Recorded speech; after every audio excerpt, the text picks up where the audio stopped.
Picture a bustling Indian market early in the morning. The air is thick with sounds and colors. The rattle of metal carts, the loud bargaining of sellers and buyers, the endless buzz of ongoing chatter. In this lively scene, you'll see an age-old way of doing business. Cash changes hands from one to another, over and over again. It's a simple method, but it's not without its problems. Cash transactions can be slow. They require exact change, and worn-out notes can cause confusion. And if you lose cash, it's gone forever. There's also the problem of stacking all the cash at the end of the day, going all the way to the bank and depositing it. You might think it just seems so inefficient, but two innovative minds thought there could be a better way. Raghuram Rajan, a respected economist with global influence, and Nandan Nilekani, the digital mastermind behind India's tech revolution.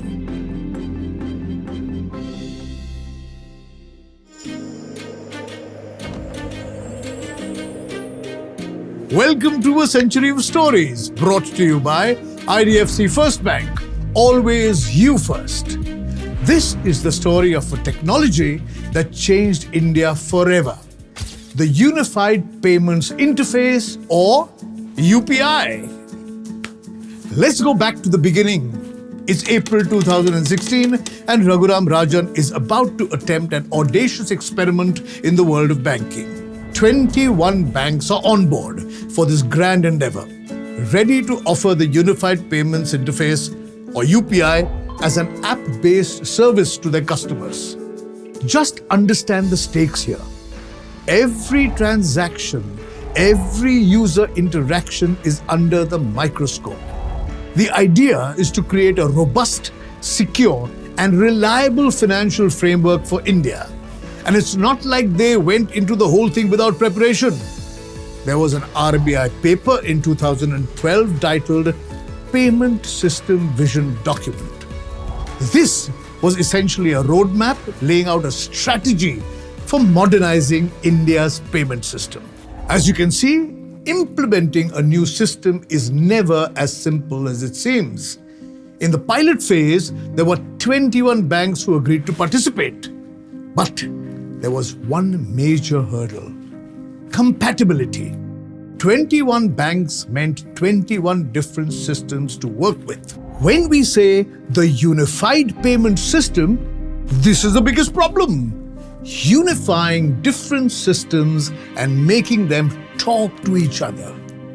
There were also security concerns. The whole system had to be built with top-notch security to protect sensitive user data and prevent cyber threats. And if this system was breached, then illegal access to one bank could lead to access to the entire banking network. So firewalls were put up and redundancies were built. Then there were technical glitches.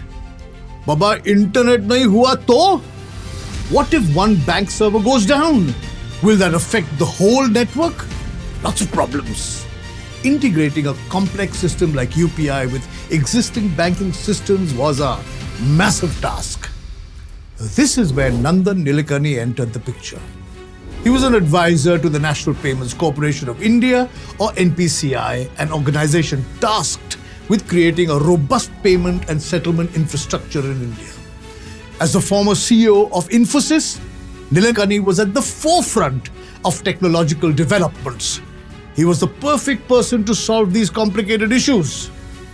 Every stumbling block was seen as an opportunity to learn and refine the system.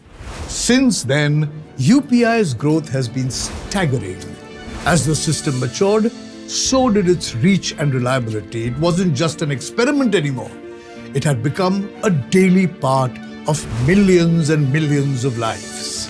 By May 2023, UPI was supported by an impressive 447 banks with a volume of over 9,415 million transactions. The total value of transactions crossed an astonishing 14.8 lakh crore. Just to put that in perspective, consider this.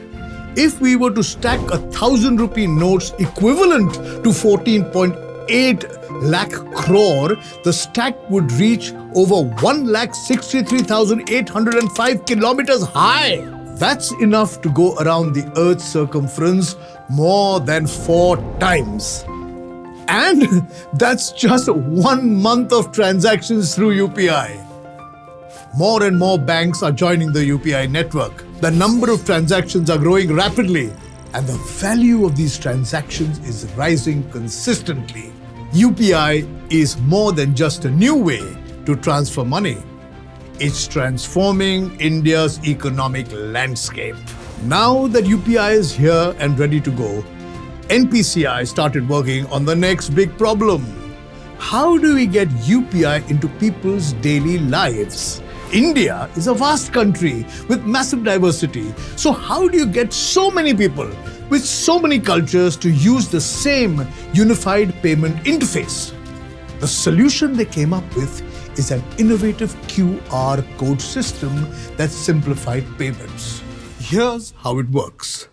The cashier selects UPI on their POS terminal and inputs the amount. A QR code is generated which the customer scans with their UPI app. Payment authorized, and voila! Transaction complete. Simple, quick, error-free, no capital investment needed. This system was built to scale, catering not just to small stores but to large retail chains as well. Another interesting feature was the speaker, a speaker connected to the UPI system that announced the amount transferred. You must have heard this. Paytm पर 110 रुपए प्राप्त हुए. This combination of QR code and speakers bypassed any language or literacy barriers, truly making UPI a universally accessible solution. What's more, the RBI has put in place a number of security measures to protect UPI users, including two-factor authentication and fraud detection systems.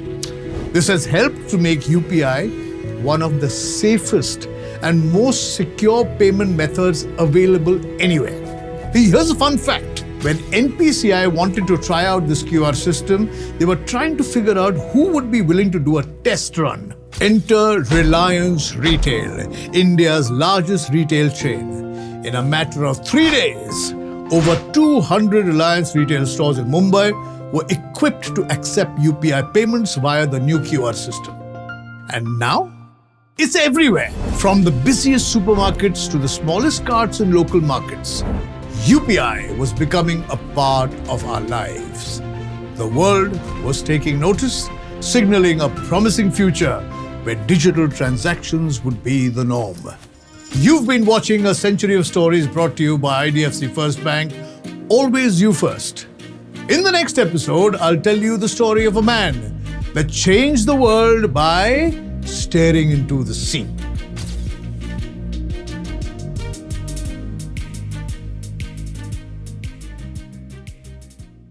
IVM